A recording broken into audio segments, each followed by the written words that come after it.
ఏమండి? నేహా, ఏమండి?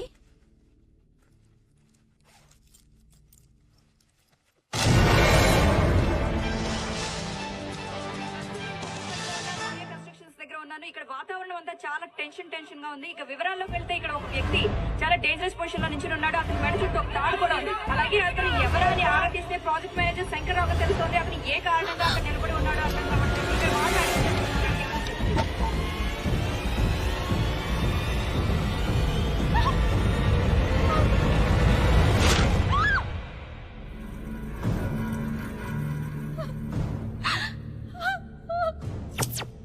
పాపం అనవసరంగా పోయాడు.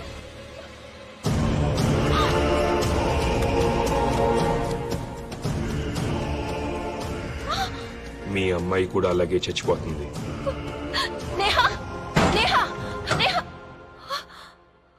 బతికే ఉంది, నా దగ్గరే ఉంది. నేను చెప్పినట్టు చేయకపోతే చంపేస్తాను.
ఆ లేడీస్ పేర్లు, వాళ్ళ అడ్రస్లు.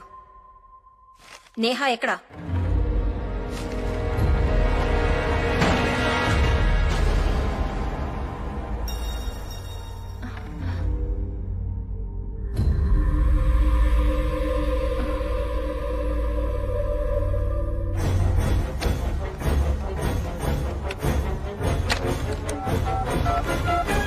పోలీసులకి ఫోన్ చేస్తున్నావా?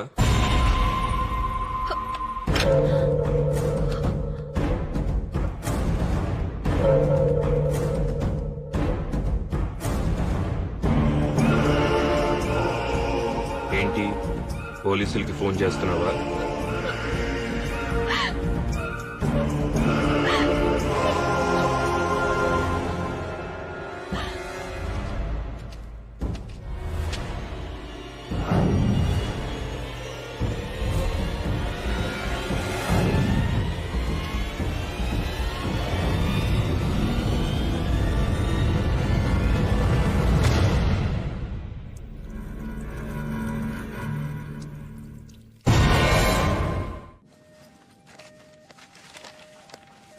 ఏ చంద్రలేఖ, ఏమండి?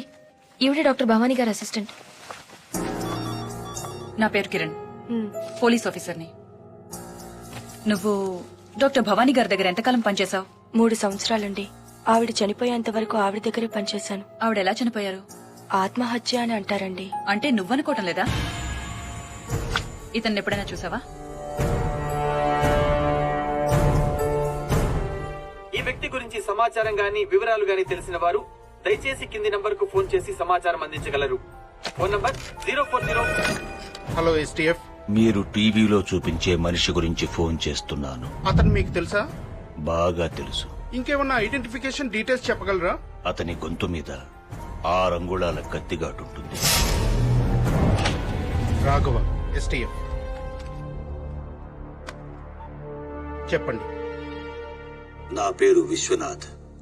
నేను డాక్టర్ సెబాస్టియన్ గారి పర్సనల్ అసిస్టెంట్ ని. సుమారు 14 ఏళ్ల క్రితం మేం ఒక ట్రైబల్ క్యాంప్ నుంచి తిరిగి వస్తుండగా మాకు కొన ఊపిరితో ఉన్న ఒక అబ్బాయి దొరికాడు. ఆ అబ్బాయి ప్రాణాన్ని డాక్టర్ గారు కాపాడారు. కొన్నాళ్లకి అతని గొంతు మీద గాయం మానింది, కాని అతని మనసులో మానని గాయాలు చాలా ఉన్నాయనిపించింది. ఎవరితోనూ మాట్లాడేవాడు కాదు.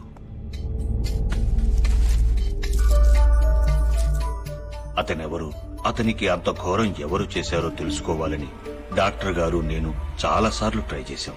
కానీ అతని గురించి కానీ అతని గతం గురించి కానీ నోరు మెదిపేవాడు కాదు.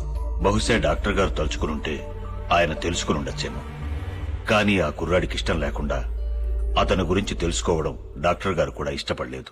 సెల్పింగ్స్, సిల్పాంగ్స్, మక్స్, జిలాక్స్, సీమాతోల్, ఆల్ ఖలీఫా, అల్మాక్వైన్, లిల్లీ పాండ్స్, గిల్బర్ట్ జాన్. ఆకాశంలో ఎగిరే పక్షికి నేల కూలతామని భయం ఎలా ఉండదు, అలాగే విమానంలో ఎగిరి నీకు నేల కూలతామనే భయం ఉండదు. విమానంలో ఎక్కడానికి నీకు భయం ఉండదు, భయముండదు, భయముండదు.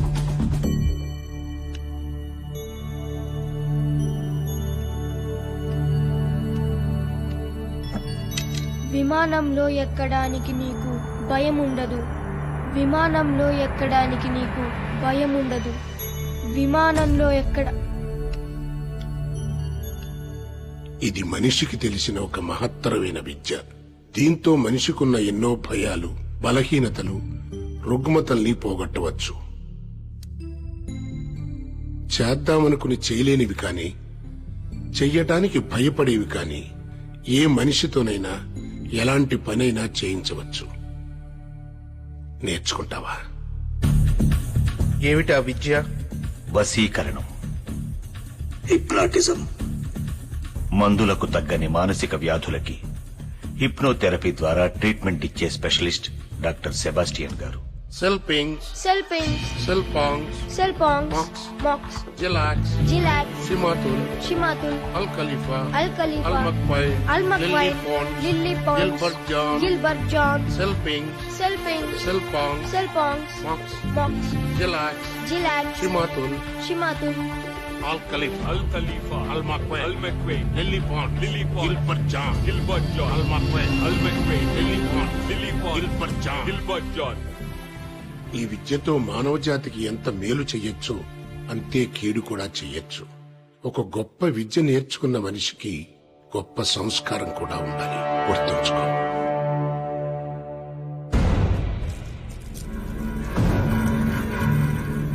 వసం వసం పరవశం, ఈ క్షణం నువ్వు నా వశం. నా మాటే నీకు వేదవాక్కు అవ్వాలి. నూనెలో నీ తల బజ్జీలా ఉడకాలి, బజ్జీలా ఉడకాలి, బజ్జీలా ఉడకాలి.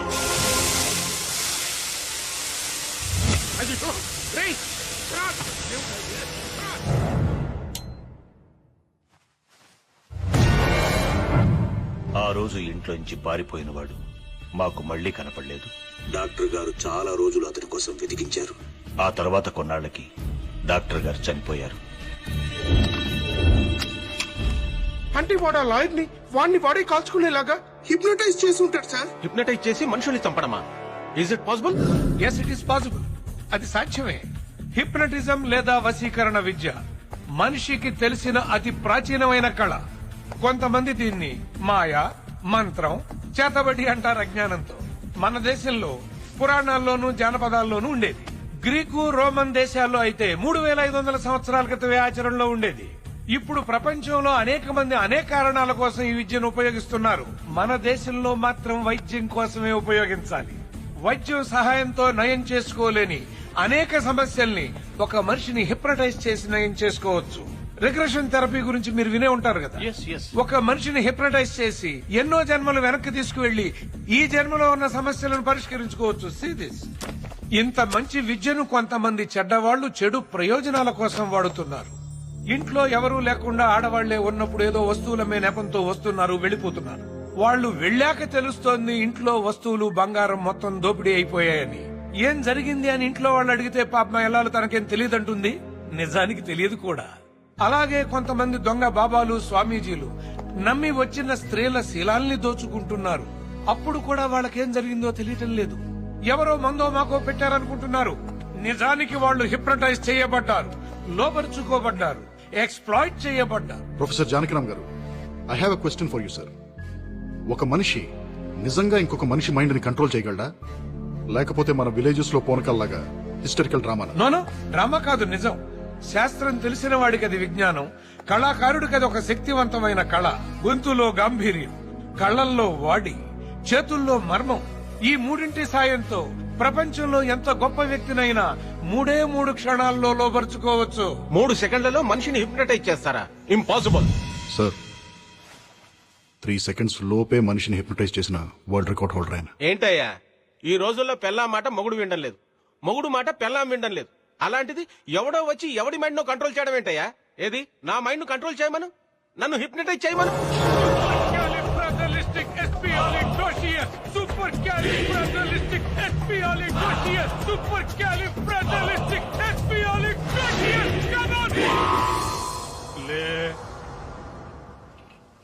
నీ పేరు శ్రీదేవి, నీ పేరేంటి?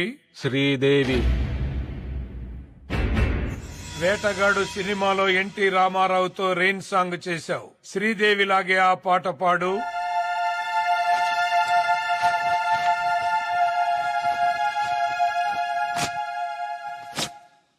ఆకుచాటు పిందె తడిసే డచ్చాన్ డచ్చాన్ డచ్చాండా, కోకమాటు పిల్ల తడిసే డచ్చాన్ డచ్చాన్ డచ్చాండా.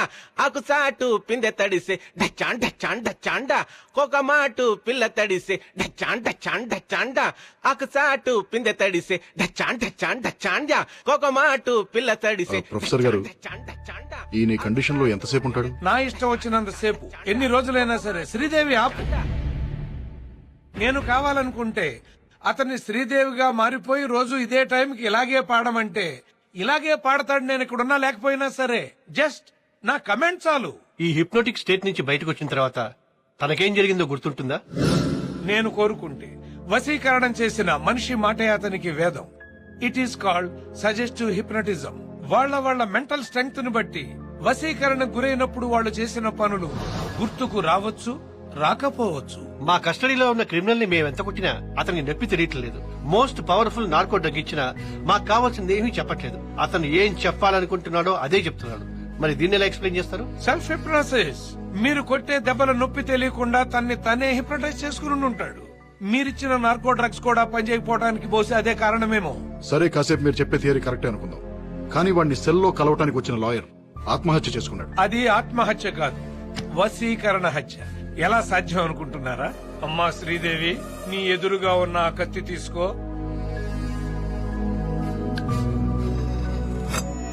గుండెలకు సూటిగా గురి పెట్టుకో, గుండెల్లో పొడుచుకో. మీ ప్రశ్నకు సమాధానం వచ్చిందనుకుంటాను. నా ఒపీనియన్ కరెక్ట్ అయితే మీరు చెబుతున్న క్రిమినల్ చాలా పవర్ఫుల్. వశీకరణ విద్యలో మాస్టర్ అయి ఉంటాడు. తను జైల్లో ఉంటూనే బయట ఎంతమందిని హిప్నటైజ్ చేసి ఎన్ని ఘోరాలు చేయించబోతున్నాడో తెలీదు. అదే నిజమైతే ప్రపంచంలోకే అతి తెలివైన, అతి క్రూరమైన జంతువుతో మీరు చెలగాటం ఆడుకుంటున్నారు. Be careful. ప్రొఫెసర్ గారు, మరి ఇన్ని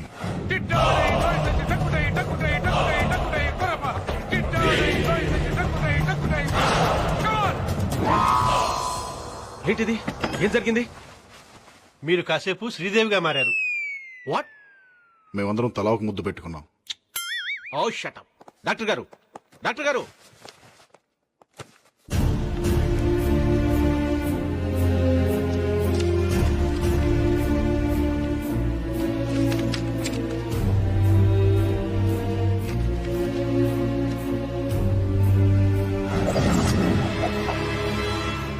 Silpings, Silpongs, Mux, Jilax, Shimatul, Al Khalifa, Al McQuain, Lily Pons, Gilbert John.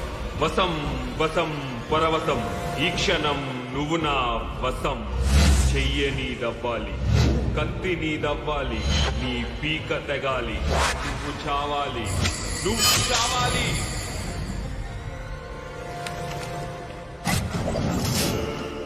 మెట్ల మీదగా నువ్వు మేడెక్కాలి, మెడకి తాడు బిగించి కట్టాలి. నువ్వు చావాలి, నువ్వు చావాలి.